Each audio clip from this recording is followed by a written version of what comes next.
it has been on since we've been doing this show. Right. And I don't know how to work the VCR. Right. That's right. I can only work it for pornography. Strangely. Funny how that happened. Yeah. Sifting through Me too, I swear. It's weird. So I become an electronics engineer when it comes to pornography, but when it just comes to regular TV, I don't know how to work the thing. So Kelly is now playing a third-year medical student. Fourth year this year. Oh, fourth year, I'm sorry. It's okay. It's okay. You've never seen the show. I understand. I know it takes place under the big top. That I know. No, it's Back to the porn I don't even know where the hospital It is. takes place in Chicago.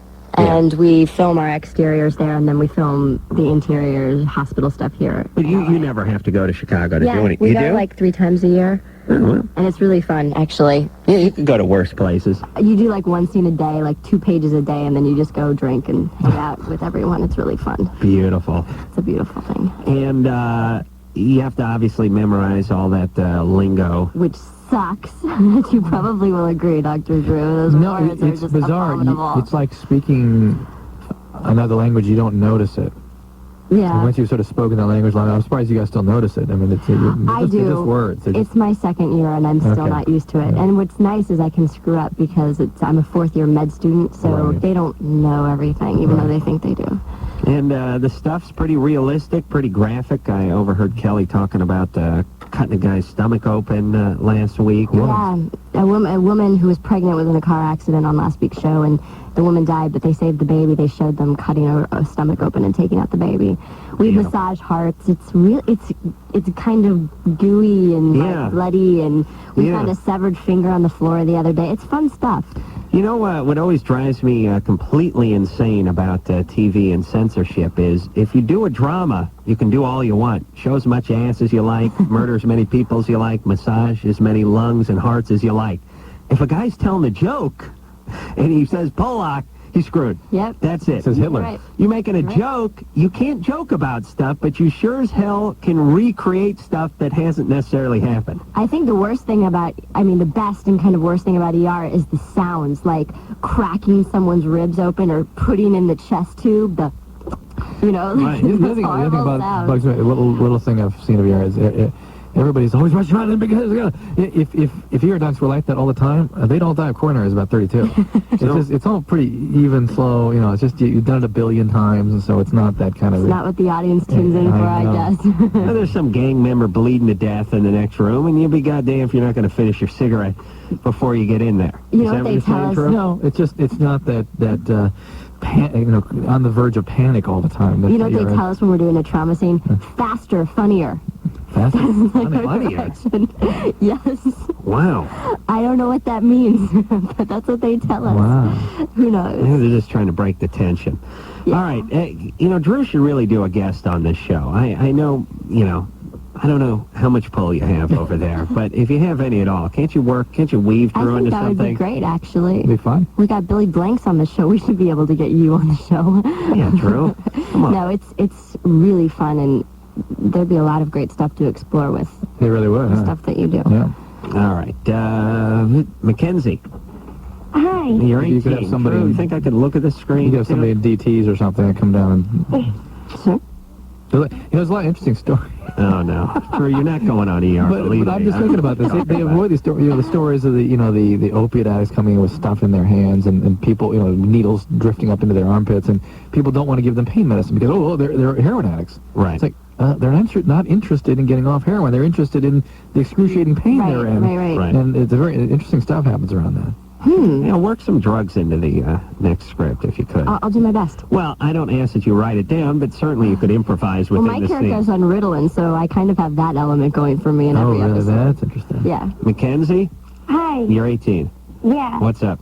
Okay. I've been dating this guy for a little while, and he's been complaining that I like to have sex too much, and he wants to break up with me if I don't, like, my sex drive doesn't go down. Yeah. Oh, if I had a penny for every one of those conversations I had with a girlfriend. And by the way, Adam, I Yeah. love you. All right. I was about to label you insane, but You're right, you just too. got off the hook. All right. What happened to you, Mackenzie? You got that little girl voice. Yeah, we know You're something happened. insatiable sexually, some rape, some molestation. No, none at all. Oh, come on. No, I'm serious. Not at all. My family's been perfect. Eating disorder? Yeah. Yeah. Okay. All right. Well, Drew. All right. What's what? That was clear. Family perfect. Perfect. Like, it is perfect. Perfect family where you got to be perfect. That is a breeding ground for eating disorder. In bulimia? Yeah. Yeah, bulimics can be sexual compulsive, too, sometimes. Be careful what you say about around Drew, everyone. Do not. If you say your family's perfect, he pictures you vomiting in the bathroom, crying, and then taking some laxatives. But again, this is part of that whole syndrome. Is your bulimia been treated? Yeah, I haven't been doing it for the past 2 years. Okay. All right. And what is it, how often are you requiring your boyfriend to be physical with you? Well, recently, it used to be about 5 to 6 times a day, but it's kind of lowered since school. It's like 3 to 4. Yeah. That is one of those crash carts for my penis if I went 5, 6 times a day. I mean, is it still good after 6 times a day? Yeah. Really? Little tiny paddles. Each time it's Tiny good. I mean, like, we have time off during school, so I take them during time off in his car, and we do it there and stuff. At school? In his car. You know, Mackenzie... Yeah, but where's the car park?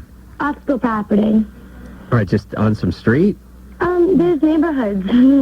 Yeah, I know, but okay. On a street, though, right? Yeah. Yeah, and during the day? Yeah. Wow.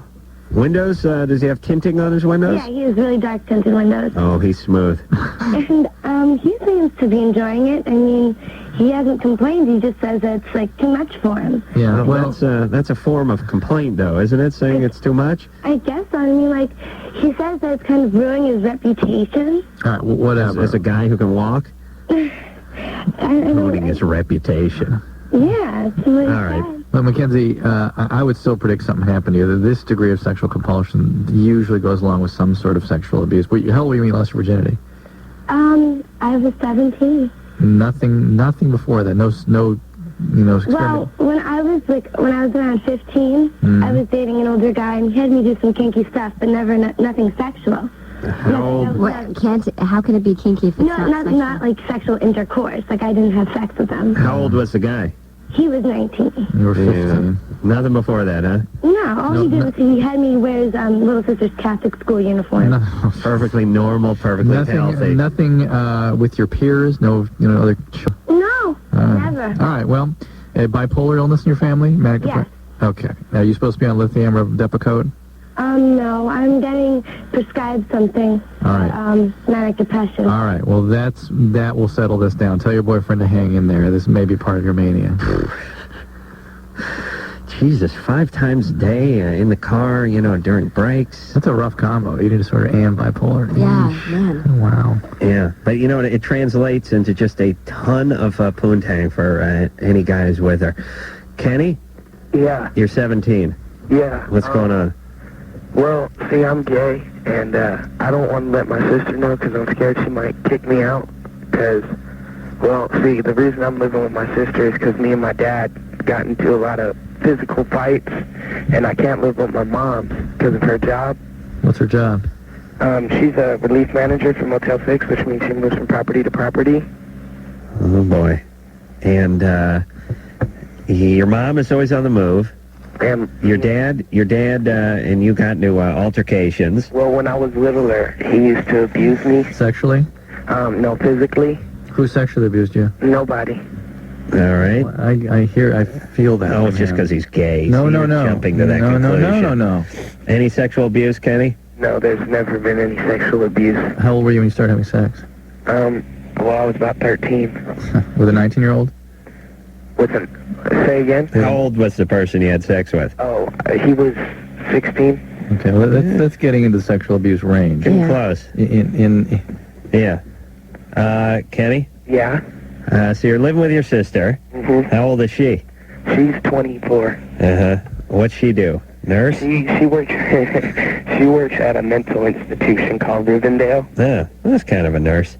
Well, see, my sister, I don't believe she's the kind of person that should work at a place like that because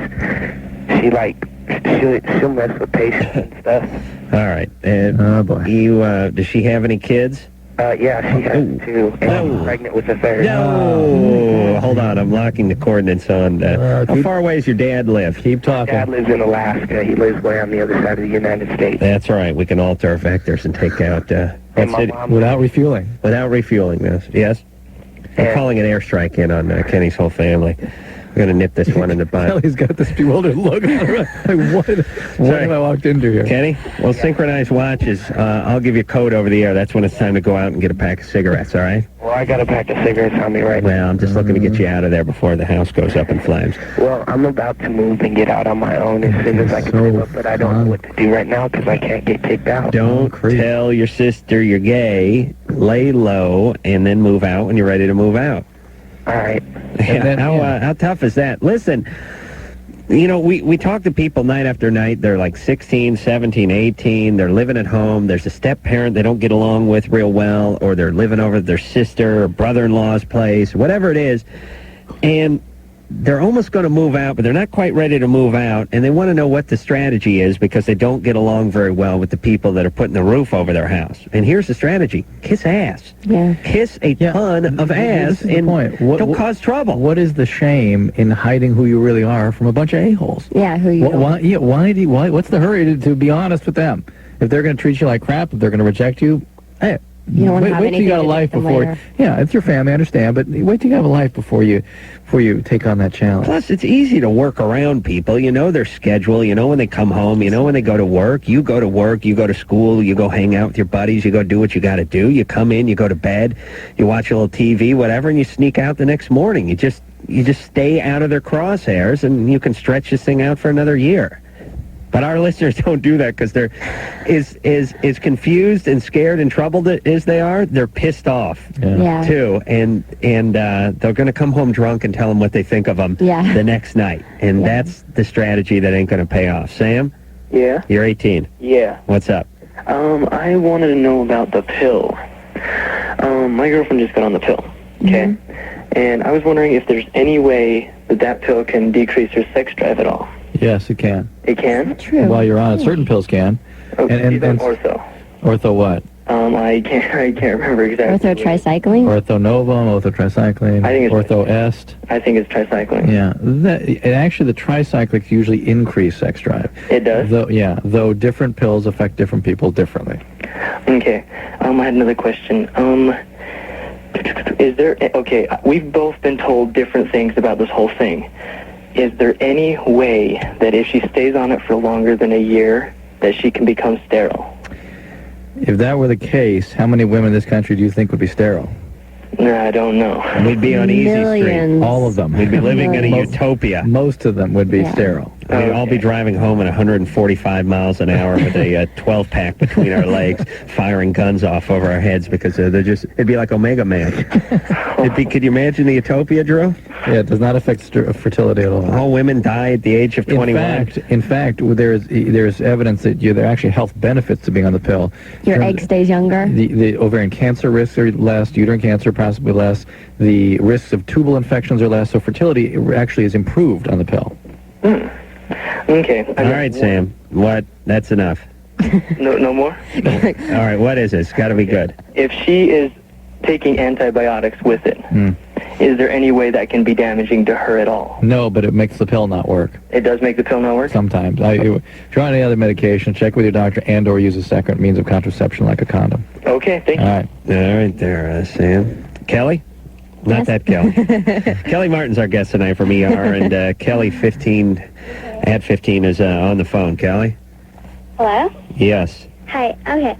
My question is that I've been friends with this girl for about 7 years, and lately she's been like kind of flirting with me, and I was spending the night at her house, and we're watching a movie on a couch, and she leaned over and she's like, I've had lesbian sex before, and I'm not sure if she's bisexual or not, but I've heard a rumor that she is, and I don't know. Well, she just told you she was, at least lesbian. Well, yeah, well, I can't tell really, because she has a lot of... Kelly? Yeah? Didn't she just tell you she was lesbian?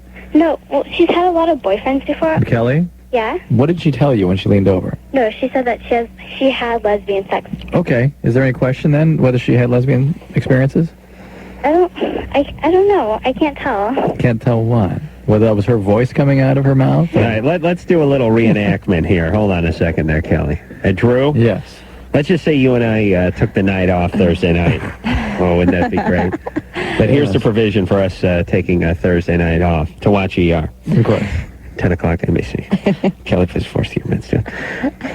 We have to cuddle on a futon. You and I? Yes, through the entire hour episode. Okay? It's just such a bizarre Just concept. stay All with that me. hair It's a very romantic show, too. Yeesh. I'll keep my socks on. And your hat, of course. Halfway into it, I lean over and I say, Drew, I nailed this guy in the ass once. Several times. Yeah. Well, same guy. Yeah. Well, I did the one guy once. Or you could say I've had lesbian sex before, which would be weird, too. No, that'd be too much. His glasses would crack. But I'll just explain how I blew this guy this one. Yeah. Now, you wouldn't walk away thinking, geez, I wonder if he's game sexually. Or I wonder if he's bi. Ooh, I wonder. Yeah. What did that mean? No, I'd be thinking, ooh, did like a warlock take over his body for a few minutes? Some sort of spirit he was channeling from another world. That's it. So I doubt that he was actually gay. But I have a question. If at 15, sometimes don't you say things for shock value, and you just want to see what the other person would think or say? And Possibly, but this is her good friend of 7 years. I wonder, that seems almost a little incriminating in a way. Yeah. So, caller Kelly? Yeah. So, what is your question for us, though? I don't know if I should be friends with her or not. If I should hang out with her, because I feel kind of uncomfortable around her now. Well, she did kind of come on to you, I think. Yeah. So, and you don't want to be with her in that sort of way, right? Yeah. And she kind of creeped you out a little bit, right? Mm-hmm. I would go ahead and trust my instincts if I were you. Well, you don't want to reject her friend because she's gay. You want to set limits with her so she doesn't put you in uncomfortable situations.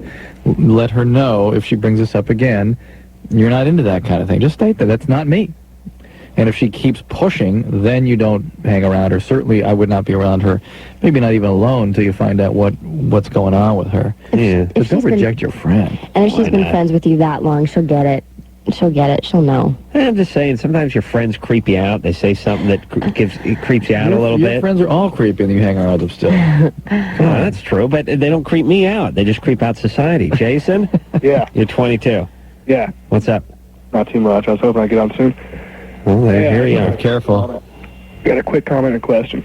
Sure. Basically, I've been listening to you guys for like 6 years, and every time I try to call, I've got a busy signal until just last night. But, It's always hold on, I got to jump in for a second, Jason. I'll put you on hold. It's always ironic when people call and tell you on the air how they can't get through. Yeah. There's a little kind of catch-22 problem that's not working in their favor. You know, if you're talking about how you can't get on the air, it seems to me that maybe you did make it through that one time. But all right, Jason, that's number one. What's number two? Hey, number two, there's this girlfriend of mine that I know. Been friends with her for a long time, and she's moving to New York on Thursday. And basically, I want to have her spend the night with me before she goes, but I don't want to. What's in it for her? Well, I mean, Ride to the airport yeah, I mean, in a wet nap. driving actually. I just want to tell her that I've had some feelings for her, and. Yeah. Well, you can go ahead and tell her that, but I don't Yeah. think that's going to result in anything. I mean, if anything, she's going to be protecting herself from making that kind of a connection with you. Okay. Well, how long have you been friends with her? About 2 years. And has there ever been any sparks between the two of you? There's been some flirtation, yeah. Well, Kelly, what are you thinking? I'm thinking you should just tell her that you have feelings for her and let her go to New York and maybe go see her at some point. Okay. Don't expect to... This is an interesting example of how different the male-female mind works.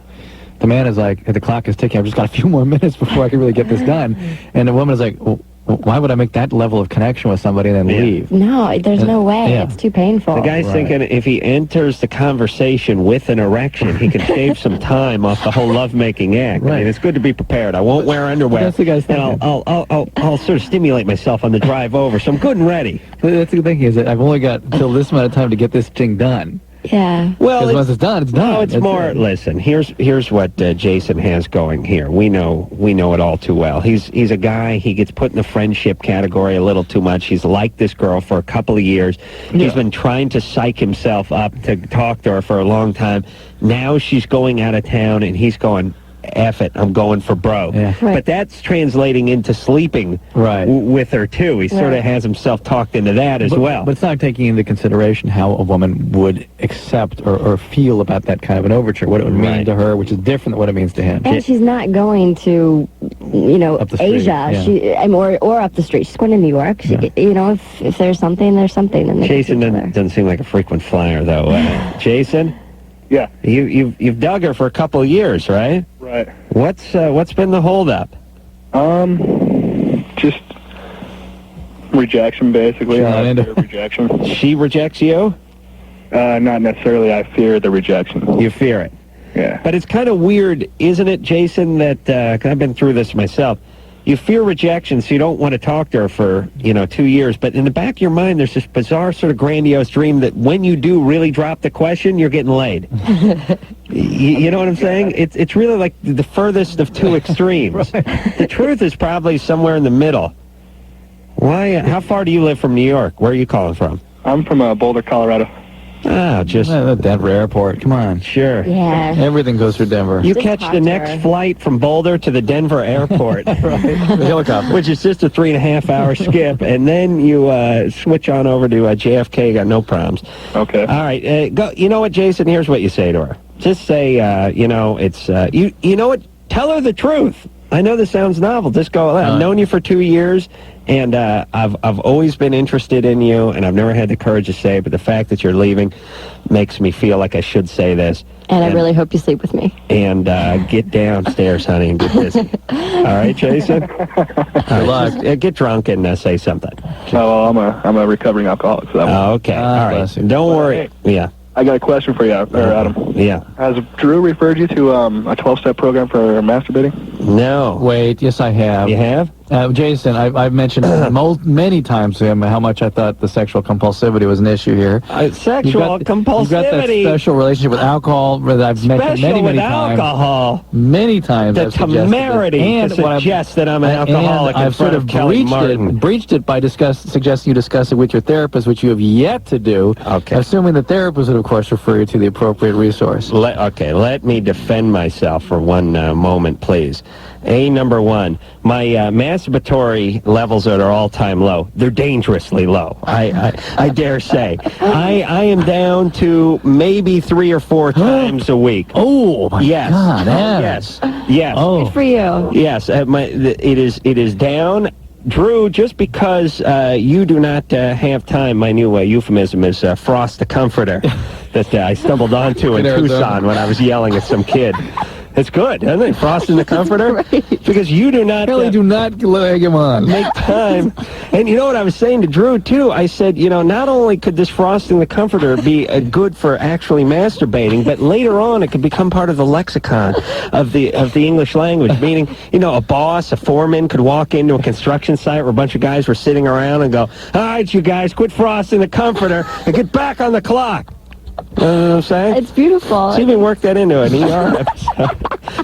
I'm taking notes, I swear. The point is my masturbation is at an all-time low. And Drew, just because you don't have yourself, or at least don't admit to doing it times a week, does not mean the whole of male America agrees with your schedule. Most guys I know are good for once a day, married or single. No way. Goddamn-lutely. I was just on the phone with my partner today, who copped to 7-8 times a week. No problem. I have to have a talk with the young man. Let's get him on the phone. Get Jimmy on the phone. Please. He's a busy man. Emmy Award-winning Jimmy Kimmel. That's right. All right. So 3 times a week, maybe. Was he having sex with his wife, seriously? He gets a little on the side. On the side from his wife? Yeah. They meet out by the dumpster behind Ralph's, and he gets a hand job twice a month. It's very healthy. All right. We'll take ourselves a little break. We'll be back after this.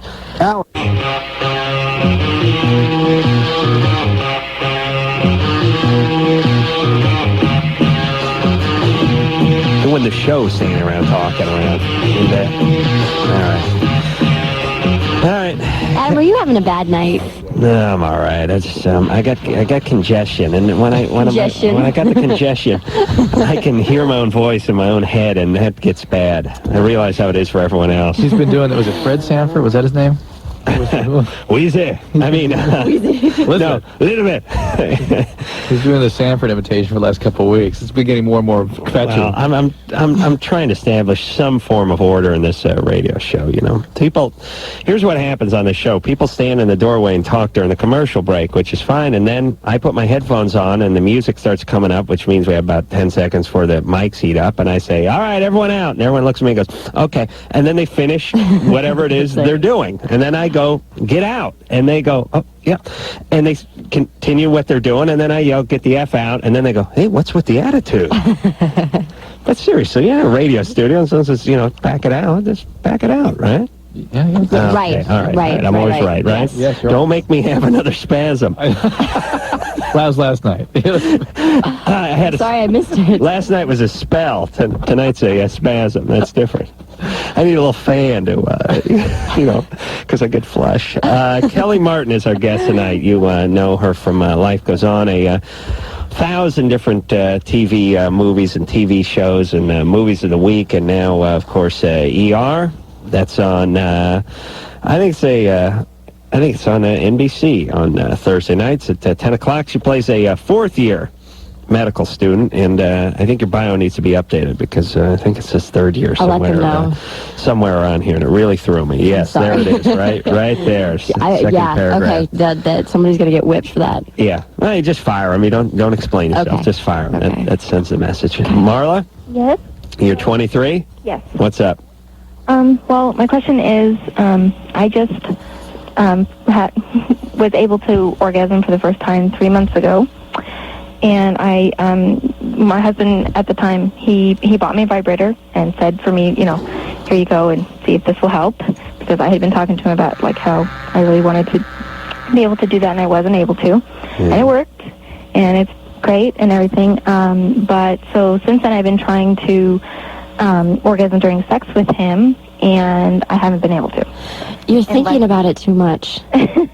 You are. If you just relax about it and don't put so much pressure on yourself and on him, yeah, don't think about it so much. Well, but wait a minute. You couldn't have the orgasm with him before the vibrator? No. And now... I couldn't have an orgasm at all before the vibrator. Right, so you never could have an orgasm... Before the vibrator. No. It's not like the vibrator jars some big orgasm kitty that's tucked inside you loose, and they all just come spilling out. The only way you have the orgasm is with the vibrator. Yeah. So it shouldn't be a surprise that you're still not having one with your husband. Unless you've tried to include the vibrator into your activities there, have you? Yes, And that still doesn't work. No, that works. Oh, it does? Yes. Well, But it's cumbersome because it's kind of, I don't know. You got to get the handheld model. What'd you get, the wall mount? The Badger 1600 series? The old wall mount unit? No, it's just like a small, I don't know. Oh, a small one? Oh, handheld? Yeah, it's it has batteries. Well, they're really, I got to get down to the sex store because they're really making some breakthroughs. Well, it's waterproof. I swear to God, my mom had one that my grandmother gave her. The thing had a trailer hitch on it. And she just have to park it out in she kept it... It was a hand crank, right? They had to have some guy standing by. Took two people to operate. She had to put a tarp over it when it rained, it was out because we just couldn't fit it in the garage. But it was... and you all know this was Grandma's vibrator? Yeah. Yeah. Yeah, but you have the old... you have the newfangled one that you can actually use with one hand? Yes. Wow. I'll tell you, the technology really marches on, and so you use it when you're with him, and what's the big deal with that? I don't like, it just feels kind of strange, like bringing this, prop in between us, and you know what I mean? Well, that's why you name it. What? You name it. Then you don't have to get into that, get the vibrator. Get Larry. Where's Victor? He's in the drawer. And then you can start talking about him, Oh my I think Victor's getting horny. Well, should we ask him? That's nice. And it's not, I don't think it bothers him. Yeah. It just bothers me. And I don't like the sound, it's kind of, whatever, it's kind of loud. Yeah. it's like I was actually just kind of wondering if there was something I could do. Like now that I for a while I thought I was like one of that 1% of the population they couldn't at all. Yeah. It ain't. Man, I don't think it's 1%. Or whatever it is. Yeah. I don't know. Maybe 15% or 20%. Well, maybe that's just your technique. What technique? That's the question. Honestly, you just... My new technique is, hey, I got a TV show, honey. Come on. That's nice. I just stop. I would say just don't overthink it, and just remember, like, you know, why you love him, and, you know, just... Oh, that's not a problem. You picture yourself with the Good Times with Victor, where you're in that field of clover and you're spinning around with the vibrator in slow motion, and there's a shot of the vibrator and a shot of you and you're holding hands, and then you're skipping along the beach, and I don't know. Listen, she may not be having it without it, so I agree with Kelly. She's got to relax, but this may not be coming. She has a fantasy that may not be reality. Yeah. For her. Yeah. That's all. It's all right. Nobody else bothered by it except her. All right. Right. All right. Jimmy. Jimmy's 17. Yeah. What's going on? I got a question for Dr. Drew. Yeah. Well, I got a bump on my right testicle. Yeah. And I don't know, it's like firm. Anybody take a look at it? No, not. Oh, I told my mom she gave me a doctor's appointment. All right, good. But I was just wondering if you knew what it was. What it was. It can be lots of things, and it's important to have a doctor check those out. Anything that's like a little pebble could be a cancer. These are highly treatable cancers as long as they're picked up early. So it's something that you got. Like I was sleeping last night, and then about like 5 in the morning, it like was hurting real bad, like my right testicle. Yeah. Have you been smashing on it a bunch? Feeling this thing? On the bump? Yeah. Well, no, I felt it a couple times, but I don't know. I might have been like sleeping on it or something. How'd you find it? I was just checking. All right. Do you do what I do with the flashlight, where you transilluminate? Just rest it on the lens there and point it up toward your face like you're telling a scary story when you're camping? But it's a great thing you're getting checked out, Jimmy. Even if it does turn out to be something significant, there can be tumors in the testes at your age. That does happen. It's highly, highly treatable, and I'm sure it'll be not a big deal for you. But there are other things like fluid-filled bodies that can grow in there, like cystoceles, spermatoceles. Yeah. Hey, Drew. I'm no doctor. Indeed. But, when people describe having like a, pea-sized lump somewhere, or a, bump the size of a... always food. Yeah, it was always like an orange or something, or, the size Baseball of a pomegranate. Golf balls get into it, too. What's the percentage that they actually find that object that they used to describe where the bump was? You know what I mean? It was actually a golf ball under the guy's skin. Well, obviously 10%, 15%? No, the majority of times. Oh, I would think. Yeah, well, you'd say, hey, it's the size of a golf ball. You'd think there's a pretty decent chance there may be a golf ball under there. Oh. Work that in to the next... I'm just going to improvise it into whatever scene I'm doing tomorrow. Here's what you do. Okay. Here's how the show begins. The show begins with someone coming in, and they're rubbing like their elbow or the forearm, and they describe it as, I have a golf ball size lump right at the joint of my elbow. And throughout the show, they keep revisiting the same case. And they're not doing anything. He's waiting around. He's making phone calls. But each person comes in, and when they talk about it, he has a golf ball size lump on his inner arm there. And then at the end of the show, they actually say, let's see what this thing... Let's do the surgery. It's a Titleist golf ball. It's actually a golf ball. And it turns out the guy works at the driving range. Brilliant. And product placement. Think of the opportunity for product placement. Top flight. Oh, man. That's right. Oh, man. I think it's brilliant. I'm going to tell them. Pitch it to them. What? And if they like it, you tell them it was my idea.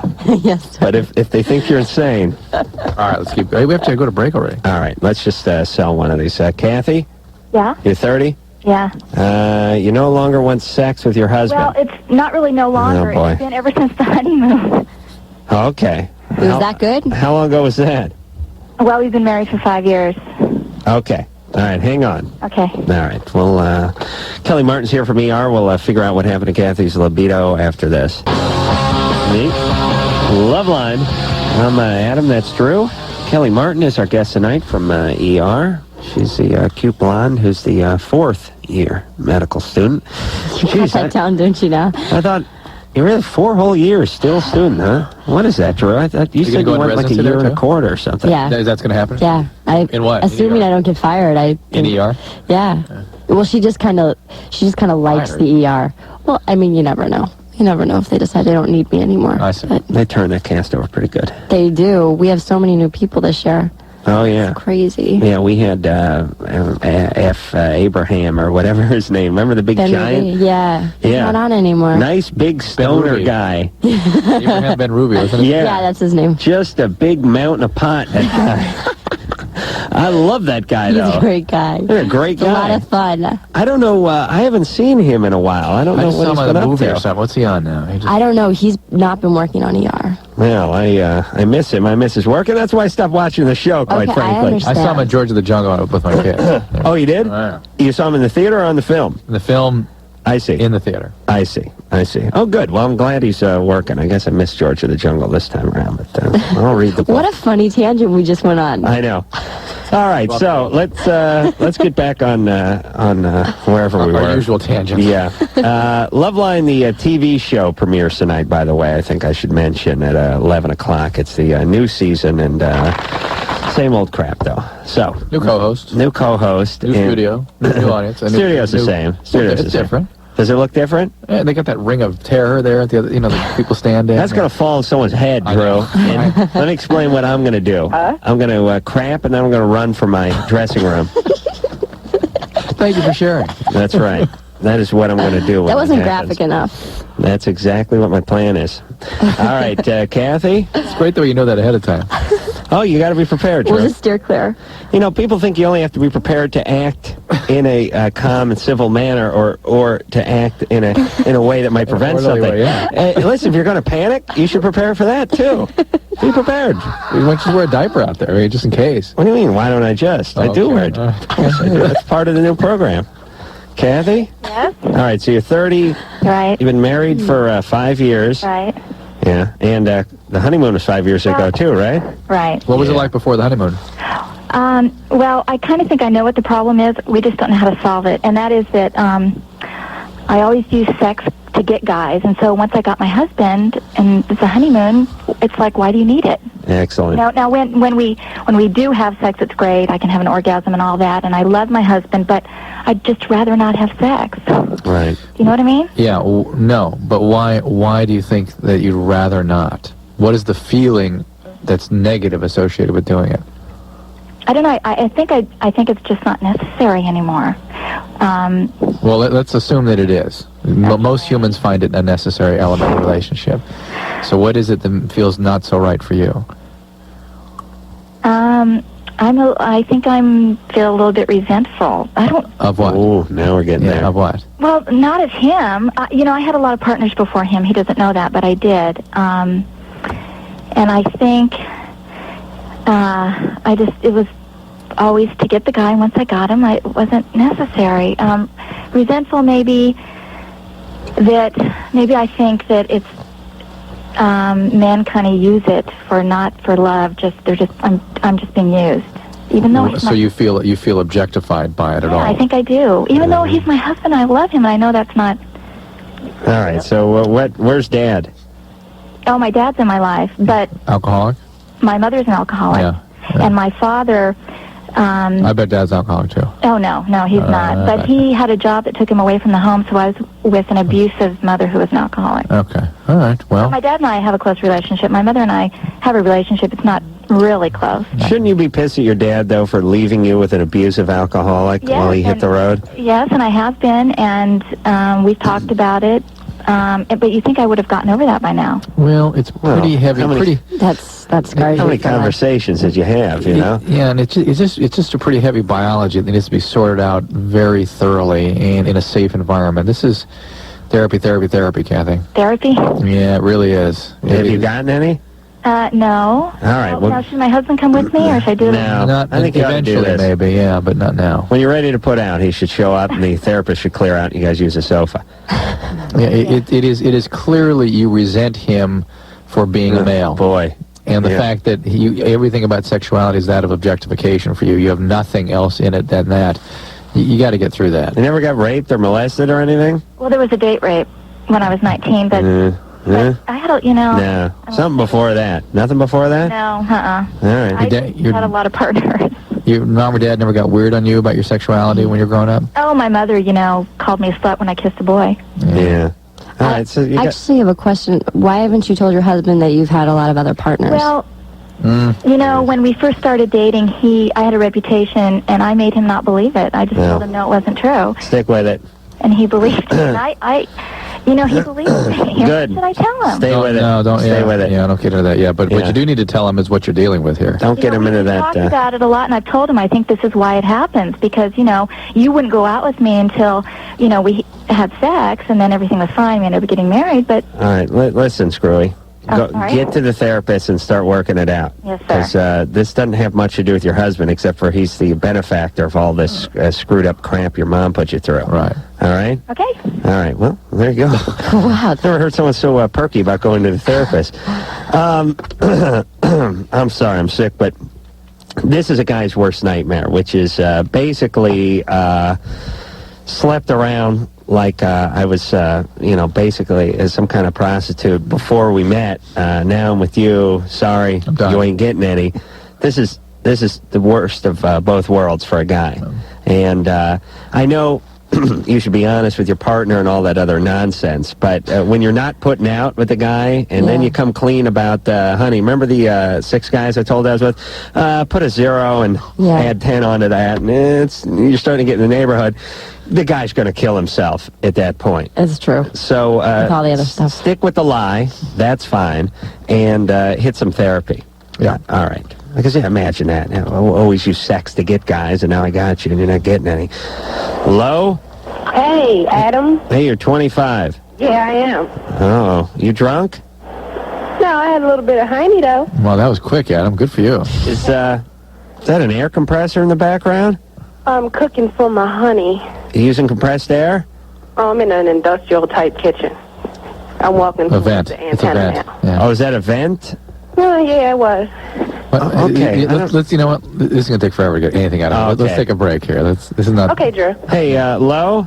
Yeah, Adam. I'll tell you what. Do me a favor. Okay. See if you can force yourself to vomit during the Splash break. some cold water in your face. Splash. Take a cold shower and drink a cup of black coffee. Uh-huh. I know you can do all that in 4 minutes because I've done all that as a ritual for getting ready for work. Hey, I'm on many a weekday morning. So squeeze that in. Okay. And then we'll talk to you when you come back. All right? Great. All right there, Lo. Hang tough. Kellie Martin is here from ER. We'll be back after this. Yep. It's a Loveline. I'm Adam Carolla. Dr. Drew is going to be heading into the room soon. Kellie Martin of ER, 4th-year med student, is, we don't, you want to, Anderson, want to pop that mic up there? Oh, there we are. There you go. Well, I got 40 seconds to kill before we go to that thing. But Kellie's here, and Kellie, let me just pay you a compliment. For someone who's been in the business as long as you have, and I read here by your bio, age 7 is when you got in, you're remarkably sane. I'm really sane. It's kind of scary. Yeah. I don't know what happened, but you must have dodged some sort of industry bullet or something. I had a really good family. That's... Good. I wish... Thank you, though. Thank you for calling me sane. I appreciate it. Very sane. Very super sane. All right. We will take a 10-second timeout, and then we'll be back with more of the show in just 10 seconds. This is Loveline on radio station. How much notice do you think you'll need to start acting normal? Or let's do rock alternative. Yeah.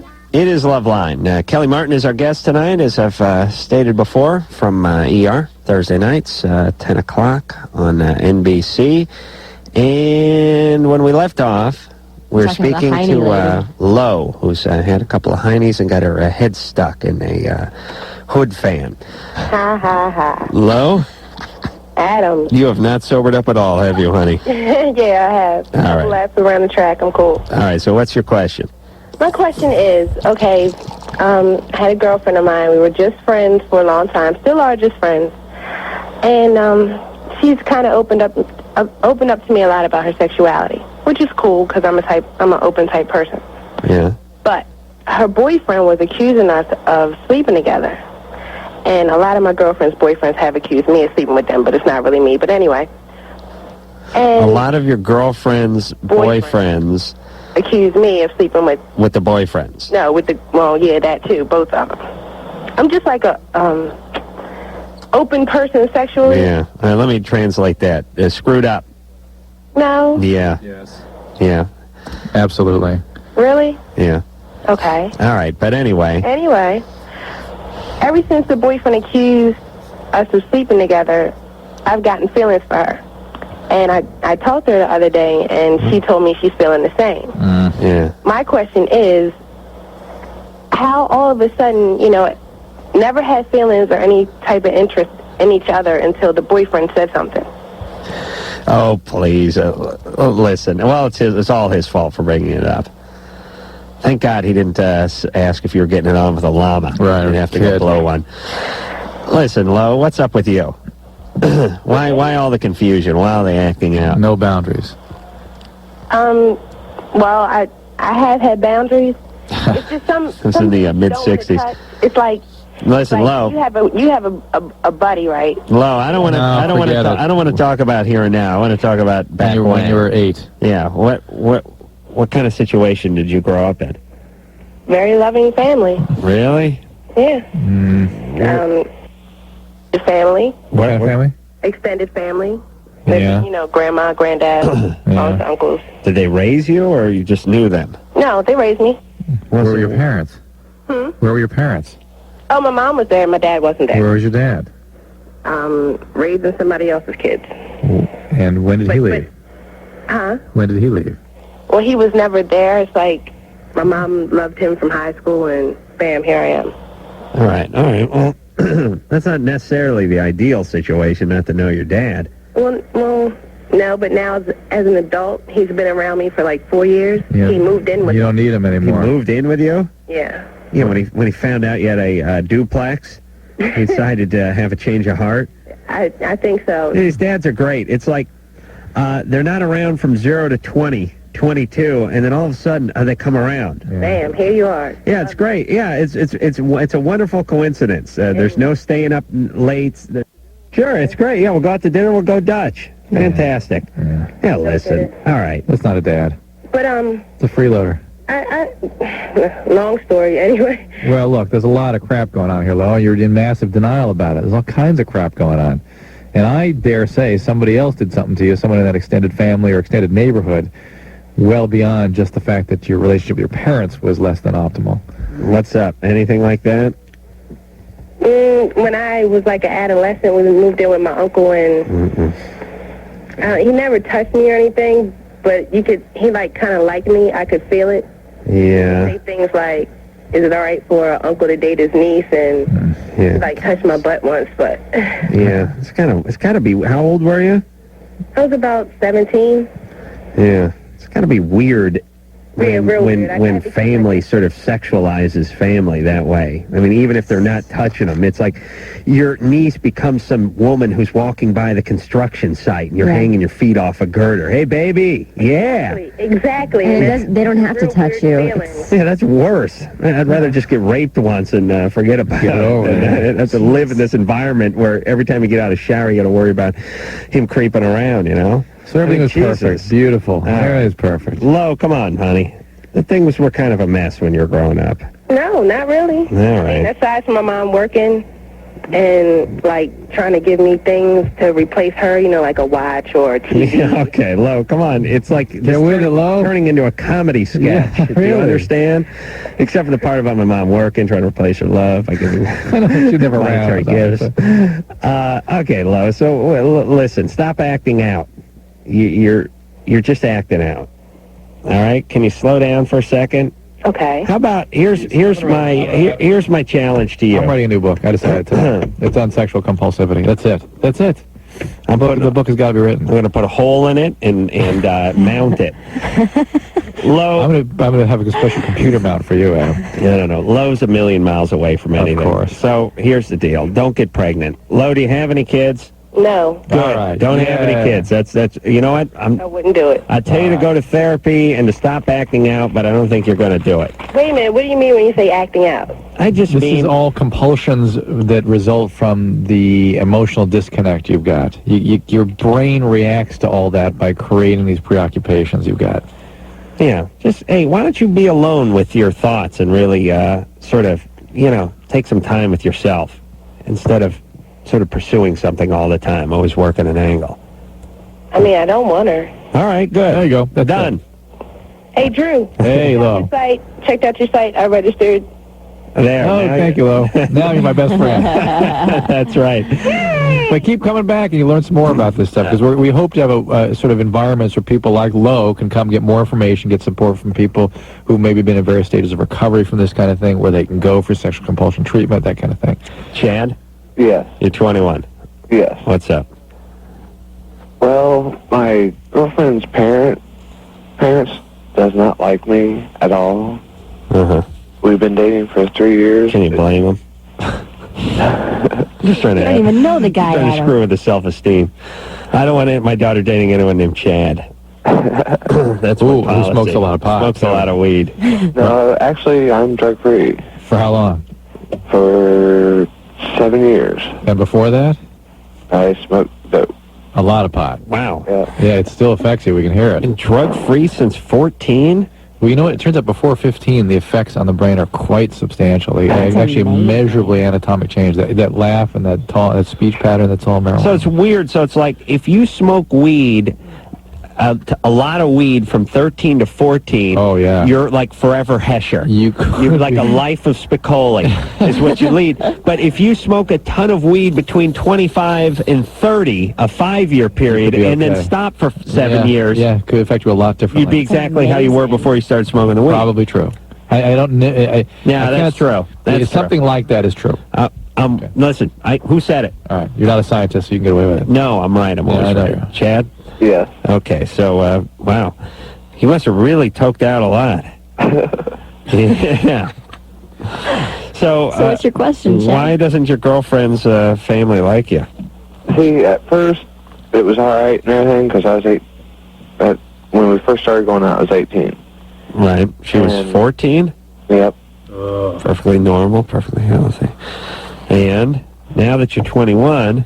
Let me just tell you, Chad, if that were my daughter, I'd probably be executed or something. Yeah. Seriously, I would not tolerate it. And nothing against you personally. It's just not a good situation for the daughter. Well, she's in 10th or 11th grade. She's 14. She's like 9th grade. Oh, back then, yeah. I'm up to the present. 9th grade, and he's in college. Well, he's not in college. Well, where he should be. Working at a muffler factory. But the deal is, it's just not right for the kid. Any parent that gives a damn is gonna react. Well, it was okay with them back then.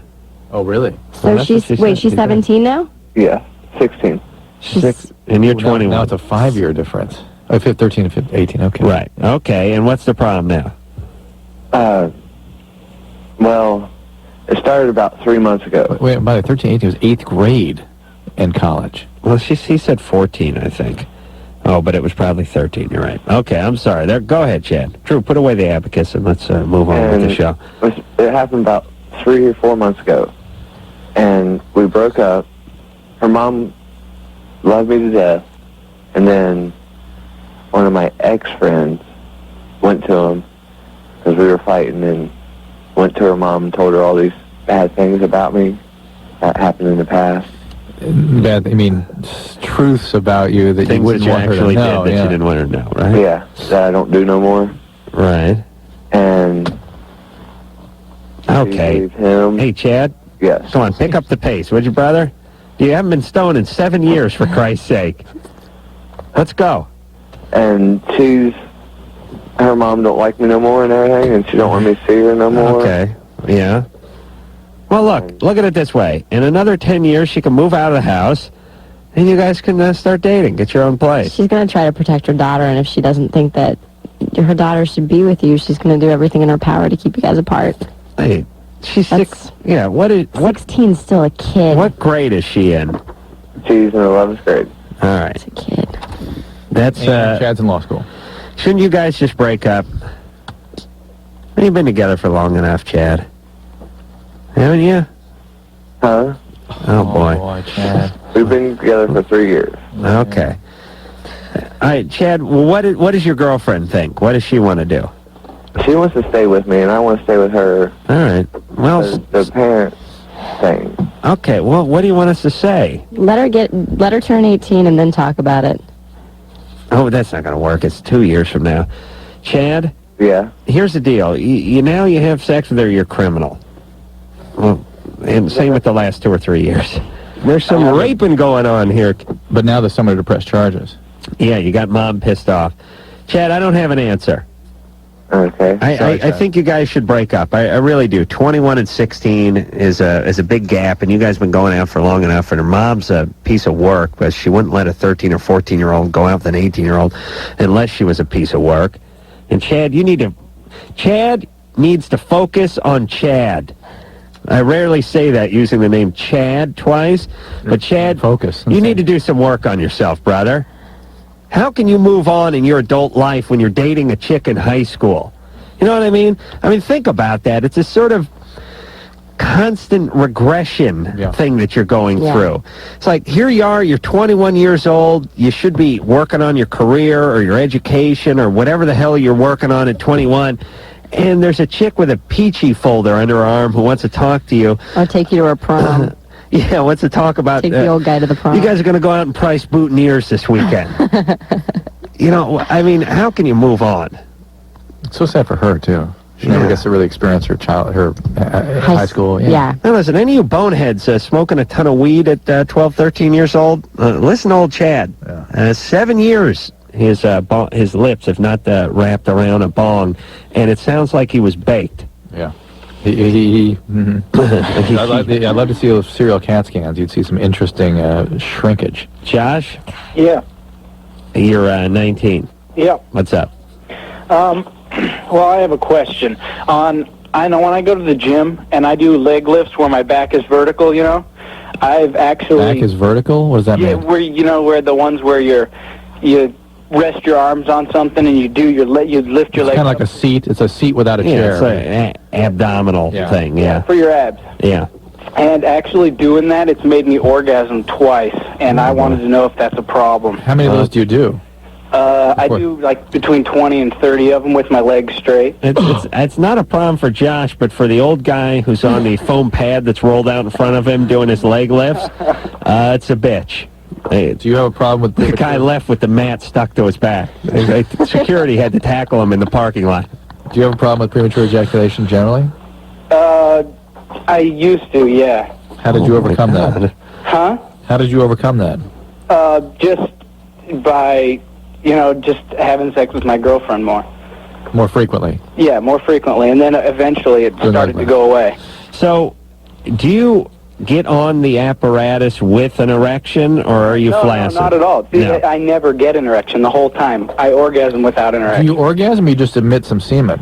No, it's not like a normal orgasm, though. It feels different, but it still feels really good, Yeah. So, yeah. I mean, I would call it an orgasm. Wow.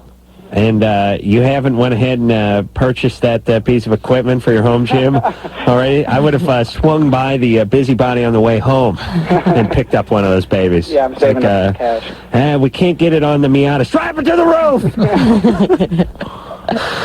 All right, so, wow. I wish I could leak semen that way. I really do. I'd do it right now.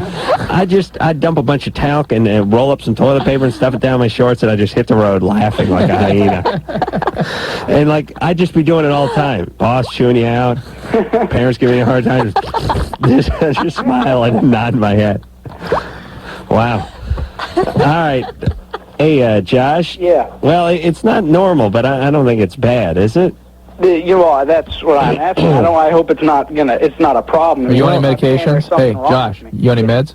Huh? You on any medication? No, none at all. All right. You didn't take steroids or anything like that any time? No. All right. All right, you're all right.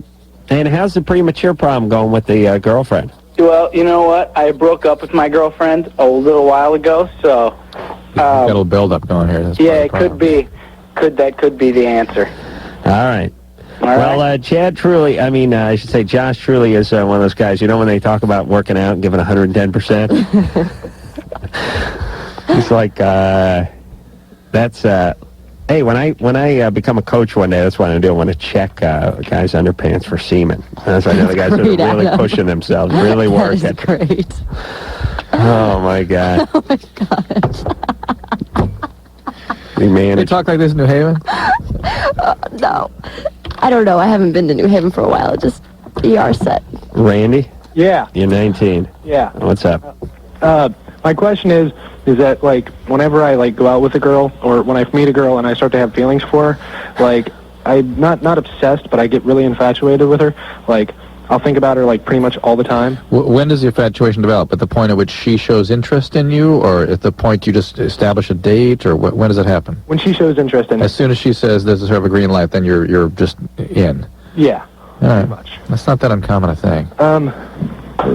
Not the healthiest thing in the world, but it people have it. You may outgrow this. I may. Well, it's been happening for like every relationship I've been in. Well, I haven't been in that many. Like, have you been in bad relationships as a result? Yeah. My last relationship, it wasn't working out at all. But I knew that it wasn't any good for me. You know, she'd like ignore me, and I'd get all upset. But I still didn't want to let go. Yeah, but most younger people, when they find someone they're interested in enough to go out with them, like them. Don't they? Yeah, but well, I mean, they don't have to fixate and stalk and all that. This is that sort of need for fusion, and idealizes his partners, and they won't let go of those fantasies. Well, let me float something to Kelly and Drew here. Maybe there's a few different schools. Oh yes, well, there's a lot of different ways to get to Randy's place. I personally, when I was a young lad and dating, I would not go out with anyone unless I was really into them. So therefore, anyone who I got to go out with, I was into. But so once you decided you were in, you'd start obsessing too. You had that quality about you. I know. You want to work in the alcoholism and the masturbation? No, the part where you leave it on masturbating and crying behind the sorority. Yes, sitting the panties and the clown shoes. Yeah. What? Oh, nothing. I don't want to talk about it. Oh my God. Yes. With the tampon in my ass. Yeah. Oh my God. Yeah, nothing. Yeah, what? Yeah, no, it's nothing. It's really nothing. It's just, one occasion, went to my old girlfriend's sorority, who was, she's an 80 pie over there. It's not an embarrassing story, but it's one I don't mind telling. And one day when I was over there after we broke up, they found me. Masturbating out back by the dumpster with clown shoes on and a tampon in my rectum, crying hysterically. And I believe my free hand, which would be my right hand, was on my left nipple, and I was rubbing it in a circle. And I was saying, "Mommy loves me." You are making this up. I know. They've since marked the spot, haven't they? Well, I was going with you on that for a while. Oh, Kelly, please. Drew likes to tell embarrassing stories, so I figured I'd help him out. What I'm saying is most guys, and Drew, I need you on this one. Most guys, and I would say this a little more Drew than me in the past, date, to date when they're dating. Yeah. You date. Yeah. There's somebody, they want to go out, they're single, you're single, you want to go out. Maybe you want sex, maybe you don't want sex, but you date. And some people, and I would include myself. Actually, for enjoyment. Yeah, it's almost like what you'd call, some recreational. People, yeah, recreational. Ooh, shocking. Some people are sort of competitive in dating, and they're like dating Olympiads, and other people just sort of weekend warriors, and they just like going out with a lot of different people, and they'll go out with 3 or 4 people, not necessarily like 3 or 4 of them that much. Right. I never understood that myself. I'm not like that at all. And to me, it was like either I liked the person or I didn't. And if I did, I wanted to date them and I didn't want to date everyone else. But guys do that, and our last caller over here seemed to do it even more. I mean, he really focused in and was sort of bought the farm before the first date, you know? And that's a little much. I think there's some sort of happy medium there. Yeah. What I'm saying. Well, he's 19. He may outgrow this. I mean, that's a lot of teenage males get that kind of a way about them. Drew, think about for one painful second if you were even close to the same person you were at 19 emotionally when it comes to women or dating or relationships. I have to vomit now. You know what I'm saying? Yes, it's an awful feeling. Not even the same human being, right? No, awful. Okay, and that's true. He didn't start off as bad as all you. All right, we'll be back after this. Love Evan Line. I'm Adam. That is Drew. Phone number 1-800-LOVE-191. And Kellie Martin is our guest tonight. She is on ER. That is on 10 o'clock on NBC. It's almost comical to say when the show's on. Thursday nights. I think I they didn't moved it. come on to publicize the show. I came on to hang out with you guys. Oh, God bless you. And thank God Kellie Martin is here tonight because I'm just in no condition to do the show. No, you're okay. You're fine, Aaron. You're doing good. We just sort of shared the moment of having been with you discussing tampons in your tush. You're right. How much joy that brought to the room. Oh, man. It's not a moment I won't ever forget that, Adam. particularly proud of. I know, but we shared and brought great joy to this population here. It was unfortunate that one of the sorority girls had a camera, but other than that, I have no regrets. All right? That's right. Where the hell are we, Chris? Hey, how's it going? Good. You're 23. Yes, sir. How's it going, Drew and Kelly? It'll be going great as soon as you pick up the receiver of your phone. It's on. Well, what do you keep... I'm on the receiver. No, that sounds like a little speakerphone there, Chris. If that's your receiver, you got an awful phone. Yeah, There we go. There we go. Are you All right. cool on that? We're with you now. All right, cool. Well, my problem basically... What do people try to... What, they try to BS us? Oh, no. See, this is a phone that, like, often disconnects. The only way to keep it on the line is to keep the speakerphone on. Really? So, yeah, it's a pain, I know. I need to get the phone. All right, what's up, Chris? Well, basically, my problem is that I've been seeing this girl for about 5 months, and everything's great. Only the fact is that she's a really hardcore Jewish, and I'm not Jewish, I'm Catholic. And basically, she can only really go out with men that are Jewish. And she's been raised her whole life this. And the problem is that when we go out, we can't really go out and be like, together as a couple. We'll go out as being as friends, and everything will be fine when we're out. But then when we get back together in private, maybe at my place or, in our car together, then it's as if we're really boyfriend and girlfriend, And I have a real problem with that because I really do have feelings for this girl. And she reciprocates that feeling and everything when we're alone together. But when we go out in public, it's as if we're just friends. Yeah. And it's as if she doesn't want to be seen by anybody else with me in that way. That's going to be tough. And how small is the community that people know the Jew and the Gentile are hitting the town? You know what? I can honestly tell you I had that same question myself, but it appears to be a problem with her. And it's her perceptions. Yeah, exactly. Who cares? And I tried to talk to her about it, and it just seems as if that the only way that she can continue this type of relationship that we have, and I don't even know if I should call it a relationship, is just to keep it private and on the down low, and don't tell anybody. How old is she? She's actually 19. I dated a guy for 4 years who was Jewish, and I'm not. And the more we dated, the longer we dated, the more it became a problem. You meet the grandparents. Yeah. They called me a shiksa, and it was difficult. And the dream of all Jewish boys is to get a cute blonde. Believe me, it's really weird. I think there's something genetically inbred to Jewish men that they all want some shiksa leggy blonde. I don't know if it's because it's more attractive than the alternative, or it freaks their parents out. I don't know what it is, but it is. The gene pool is calling for a little diversity. The Moby Dick of all Jewish men is a blonde chick. I swear to God. Right, I'm telling it like it is. And by the way, too, Jews, good people, good religion, but as discriminatory as anybody, ever. Yeah, I've already witnessed some of that. Jesus Christ. As Jews, I mean, everything's good. It's really the ultimate form of discrimination, which is Jews are liberal, and they're fine with everything, and they love the black man and all that, but as soon as you try to get with the kid, it's a big deal. A lot of converting going on. That's what I always like, too. I like convert. It's like, listen, I'm not interested in this at all, and I've been a Catholic for 37 years, but, yeah, give me the goddamn Torah. Let's get this over with so we can enjoy ourselves once a year during Hanukkah. No way. You didn't have those kind of conversations. But it wasn't a problem until we started, until we started knowing the families, and it's just too many differences, and we didn't want to overcome it. I honestly think if you two want to be together, and if it's in both of you to be with each other, then your religion won't interrupt your relationship. You'll figure something out. Yeah, honestly. Yeah. And conversion is not a disgraceful thing. It's a little embarrassing for the dude.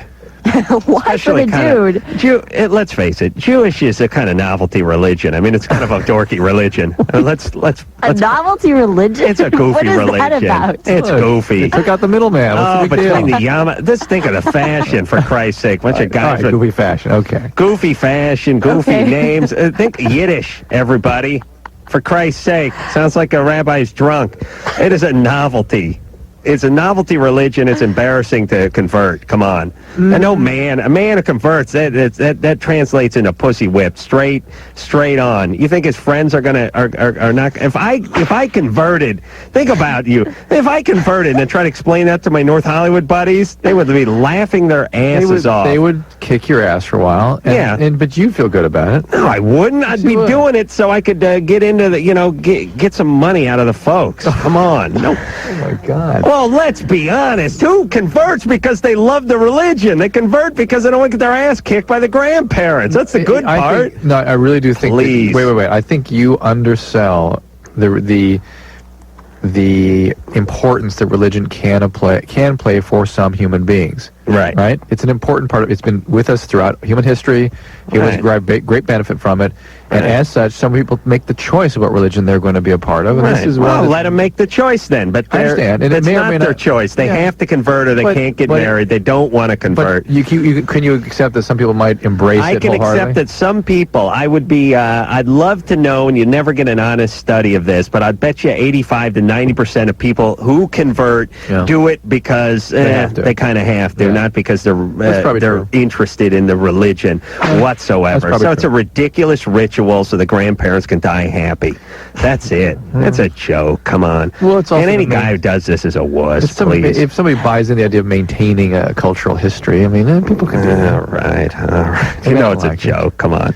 It's not a joke. I can understand. You're being honest about the appraisal, but it's not novelty or joke. Well, listen. If someone wants to do it for themselves, great. I'm just trying to think. Are there other examples? You're Sammy Davis Jr. and you want to wear a tie with one eye. That's your business. Go ahead and do it. But if you're doing it because the in-laws are pissed off, then you're doing it for someone else. All right. And the great thing about Jews and all other religions, and this is why they're such idiots, they don't care whether they're doing it under the threat of the family or not. Just convert, shut the hell up, spin the dreidel, let's go home. That's all they care about. They don't even think for a second, hey, this poor Gentile son of a bitch, he doesn't even want to do this. He doesn't even want to be here. You know what I mean? They don't care. That's the beauty of most religions. They really don't care. Just go through the ritual. Let's go home. Let's avoid hell. Nana will be happy. Come on. Well, it becomes about maintaining a community and the kids. Kids. So you can perpetuate all this. Now then you perpetuate it with the kids, and this is what you got. The 19-year-old chick who's freaked out, so she walks with the guy 5 feet away and then blows him in the back of his car when they get back to the shopping mall where they park. That's great. Keep the religion alive. Fantastic. Yes, Kelly? No, I was just going to say 19 is definitely old enough to know whether or not you want to go through with this or not, and maybe she doesn't. Yeah. Okay. Listen, I don't mind religion if it keeps idiots out of trouble. Don't get me wrong. Absolutely. But if you're not a criminal, don't bother. Right. It's fine. Here we go. You know, Jerry. Yes. You're 19. Yes. What's going on? I have a question for Dr. Drew. Yeah. I want to know if he could tell me anything about injaculation. Adam, injaculation. That was the name of my last book. Adam Out's Injaculation. That's right. It was Adam on Injaculation, by the way. Yes, injaculation. You're talking about where you push on your perineum and it pushes things back into your bladder? Yeah. That's a retrograde, isn't Retrograde ejaculation. I've not read anything about it being specifically harmful. I've spoken to people that do this for reasons that escape me. Kelly has great interest to try to understand what this is we're talking about. Here, I'll show you. Clueless here. Yeah, You'll show me. You don't have to use your finger. Use a Sharpie or something. You have to put pressure on the, is it the perineum? Underneath, yeah. Is that area there? Jesus Christ, I'm turning into a doctor. I swear to God, I'm ready to open my own practice and forget this You could be on ER, too. I really could. It's like, we got problems with retrograde ejaculation. He apparently put too much pressure on the perineum. Okay. Nice. Let's put the card on his nuts, Dad. Get the paddles out. Put the card on his nuts. Give me D5W lactate ringers. All right, so you take this area between what I like to say is Scrotumburg and Anusville, right on the border there. And right when you're ready to ejaculate... the tracks between, isn't it? Yeah. If there were railroad tracks running right across Scrotumburg and Anusville, you put your finger down there and you press on it there right as you're about to ejaculate, and instead of coming out, it goes back in you. What's the point? Good question. No idea. You get an extra... Where does it go? 3 wearings out of your jammies before you got to wash them. Goes in your bladder. It goes into your bladder. Yeah. What does it do there? So it's not harmful to your knowledge? Or... No, I've not heard of it being harmful. It doesn't... whenever you sort of keep things back that are reflexively coming out, your body doesn't like it. Like sneezing or coughing or throwing up, whatever it is. It has consequence. So I don't know, I haven't heard of any specifically, but it concerns me. Okay. And by the way, what for? Why bother? Someone told me that athletes do it because there's protein in it, but that's why I wanted I can answer that one. That's BS. Okay. Yeah. Protein in it. What the hell's putting protein in your bladder? I don't know. Your bladder's not a particularly resorptive epithelium, you see. Plus, how about just taking a thimble full of peanut butter and making it up that way? Go to Jamba Juice. Let's see, here's a choice. Jack off in your own ass or take the fingernail full of Skippy. Let's see now. Hold on. I'm thinking. Drew's really going tonight, everybody. All right, we're going to take a little break, and then we'll come back after this. Loveline will be right back.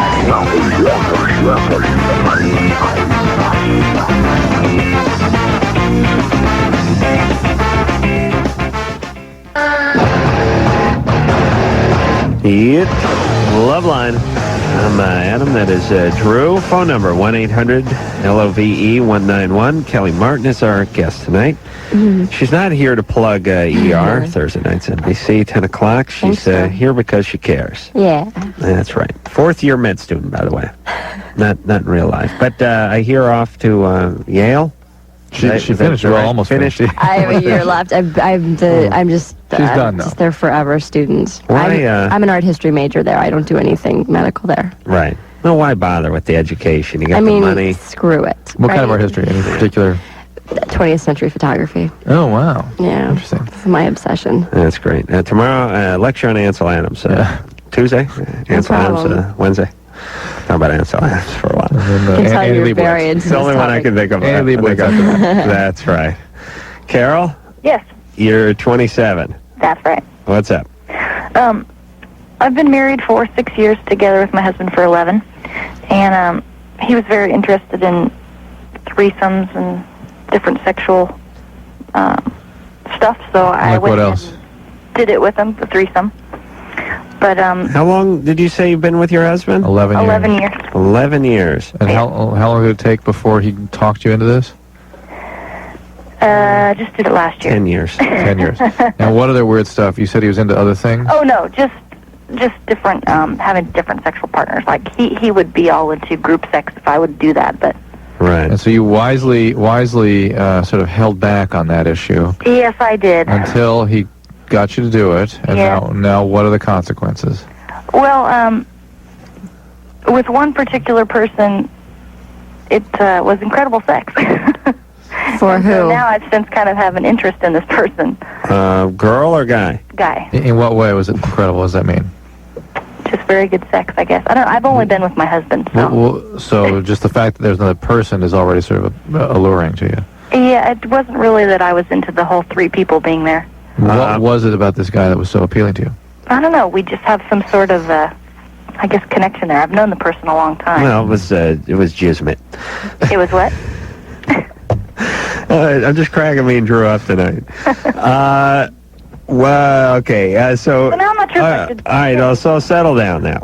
You had a threesome, but this was your husband, another guy, and you. Correct. And how did you know, or how did your husband find the other guy? We've been friends with this person. Okay, so it's a friend of yours. Yeah. And you had sex with him and your husband watched while he had sex with you? Actually, I didn't really have, I guess, intercourse with this person on that occasion. That was like a separate occasion without my husband. Oh. You think, let me explain the concept of the threesome. Yeah. It's not in order to do it mathematically at a later date where it's like, well, I bang you and then my cousin bangs you and then I do you on a Wednesday and then he does you on a Saturday, but you combine the 2 days. That's 3. You got a real orgy going on. He's got to kind of be there, you know. He was there the first time. And then the second time. That's why we talk about maintaining boundaries. Once boundaries are down, that's it. This thing's a mess. I hope you don't have any kids. No. Oh, you don't? Phew. Nah, that's it. Then it's over. Great. It's over. Listen, your husband's the only guy you've ever been with, except for the guy he got to boink you. And you've known each other for 11 years, or you've been married. You've known each other for 11 years, right? Yeah. Since you're married 6. Since you were 16 years old. Yep. You're both just sort of bored. You want to experiment. Fine. That's why you're not supposed to marry the person you've known since you were 15, 16 years old. Yeah. Because you changed so much. All right. Thank God you didn't have any kids. What? You can't. Who's sterile? Who's what? Someone's sterile, right? No. Why haven't you had kids? Been busy. You've taken appropriate measures. Correct. Okay. Good. So maybe somewhere in your heart you knew this thing wasn't going to go on forever. You think about it. Yeah, possibly. If you're honest. Well, be honest with yourself and really sort of think about that concept. I mean, these are semi-chaotic people. They've been married for 6 years. They've been knowing each other for a million. She's 27. You figure, I was expecting her to say she had 5 kids by now. She hasn't had any and has been sort of deliberately not trying to have any. And I'm sort of get the feeling for her that even though they were married, she wasn't looking at this as sort of the ultimate. Big picture. Yeah. And you didn't just have sex with someone else. It sounds like you were intimate and you enjoyed it. Oh, yeah. Yeah. And whether couples want to admit it or not, when they start talking about the threesomes and getting into the threesomes, really what they're saying is this thing's kind of run its course. I'm checking out. Yeah. And then it's, Drew always says the threesome ruined the relationship. And it's true, it ruined the relationship sort of like the telephone pole ruined the drunk guy's car. Right. But ultimately, the thing was over, and that's why they decided to have the threesome. Right. So in a way, it's the threesome's fault, but the threesome just sort of showed up at the right time. Right. The thing was on its way out. All right? Mm. Yes. Yeah. Yes. Alex? How you doing, guys? You're 22. Yes, sir. Good. All right, my question is for Dr. Drew. Yeah. Okay, a friend of mine told me that one of his professors, actually he asked one of his professors about the 28-day calendar, the female calendar. Yeah. Yeah, and I was calling to confirm that if it's true, that it works. Well, it's better than nothing, but it is virtually nothing. It's not something that should be advocated. What calendar is that? Are you talking about timing the intercourse? Yeah. No. I thought you were talking about supermodels. Something like this. It's like the first 5 days of the period, right? Yeah. And you can have sex and you won't impregnate her, right? No, well, look. Let me state it again. Okay. Trying to time intercourse away from ovulation is treacherous and is not an effective birth control. It is a form of birth control, but it is not an effective one. So it's not really considered birth control, is it? I wouldn't be I think it'd be irresponsible of me to sit in a radio program and advocate that. Who showed you? But this. Okay, let me put it to you this way. Okay, the first 5 days of the period, can you? No. Impregnate? Yes. No way you can impregnate. No. Yes, you can. You can? Absolutely. So even if she's on her period, you can impregnate her. Yes. Some women. Is there any? You got to really go at it, though. Some women, sometime. But is there any specific day or? Yes, if you could. All right, let me talk to this Alex. First off, this Alex sounds like Pete Puma from the Bugs Bunny cartoon. Yeah, I got it. Oh, lot of lumps. How many lumps? 1 lump or 2? But what do you, Alex? You been sucking on an ether rag or something? No, I got a sore throat. All right, I got a stuffy nose, brother. So I'm with you. I'm with you. But here's what I'm going to say to you. there's certain times when a woman can get pregnant, and there's certain times when the chances are much higher that she can get pregnant, like the middle of the month. But it's different for every woman, and it changes, and you never know. So while the method that you're describing, there's a less likely chance of her getting pregnant, there are no guarantees. Okay? Yep. So nothing's carved in stone. You understand? That's why it's not a good thing to mess around with. Okay, Alex? Yep. All right. Can I ask one more question? No. That's all right. Goodbye. All right. I like a guy who gives up. That was the Carolla motto. You ever see the family crest? Goodbye. Guy just sitting on the bench, shaking his head. Holding his hands. Holding his head in his hands. Holding his head in his hands, yeah. It's the guy who gave up. No, normally they go, I got one more question. They go, oh, no. They go, no, come on, it'll be fast. But not Alex. He's like, yeah, all right, screw it. Steve? Yeah. You're 25. What's going on there? I have a question. It might be for Dr. Drew, or maybe from Kellie, coming from a female's perspective. But I want to know, is it abnormal for a guy to like his anus licked? I've had different input from different peers. Mm-hmm.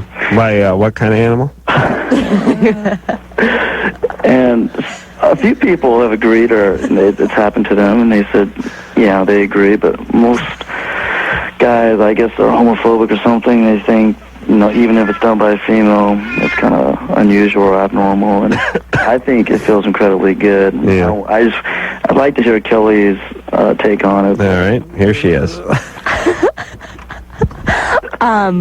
Well, take that as a no since you're laughing, but I never really thought about it, honestly. So you've never done it either, then, right? No. Okay. Haven't. Has ever happened to you? No. Wow. Not unless I was really drunk. I don't think so. I'm turning over and I don't even know. If it's something that you like and the girl doesn't mind or actually likes it as well. I'm just thinking about the first time Kellie came on the show. She was about 14 or something. Yeah. I didn't even know what anus was. It's finally come to this. Hey, Steve. Yeah. How do you get the gals to do this? I'm curious. That's a good question. It wasn't like I grew up looking forward to my first, lick of my anus or anything like that, like you do with a blowjob. But it just happened a while back. I was receiving a blowjob, and after about 5th or 10th time, wherever receiving the blowjob from this girl, she kind of incidentally went a little lower. I don't know if it's on purpose or not.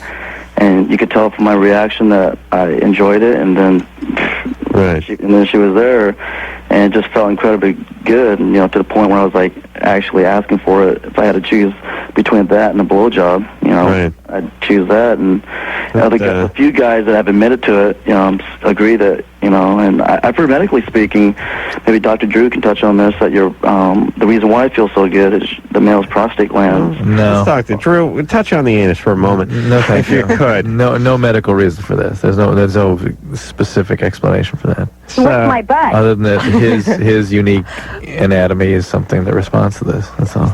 I got break. Too much hair down there for any kind of dark technique to be taking place. I feel like I know you so well now. I don't know, my God. More information than Kellie needed.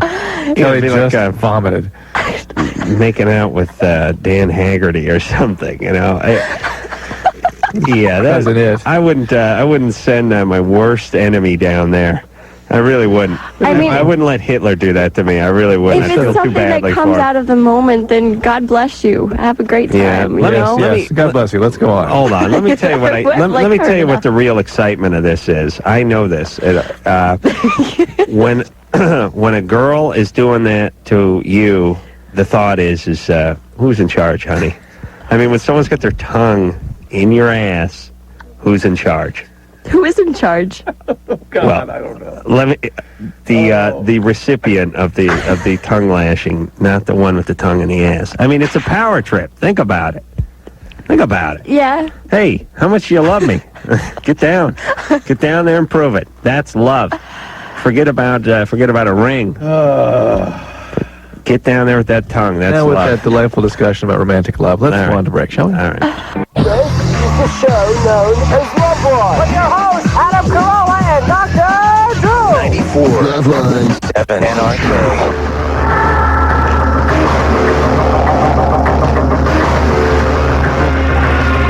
All right, that's it for the show. Drew? DrDrew.com is going live tomorrow night at 8:30 Pacific Time, 11:30 Eastern Time, and all the times in between. It's going to be live broadcast on DrDrew.com. Our first guest is Henry Rollins. I don't know that name. Yeah. That's it for me. Okay, Kellie Martin, thank you very much. Thank you, guys. You're a great guest, and we'll see you on the TV show. And until next time, Sam Carolla for Dr. Drew saying mahalo. This has been Loveline. The views expressed on Loveline are not necessarily those of the staff, the management, or the sponsors of this radio station. And are probably not the views of Westwood One Entertainment. Loveline is produced by Ann Wilkins Engel.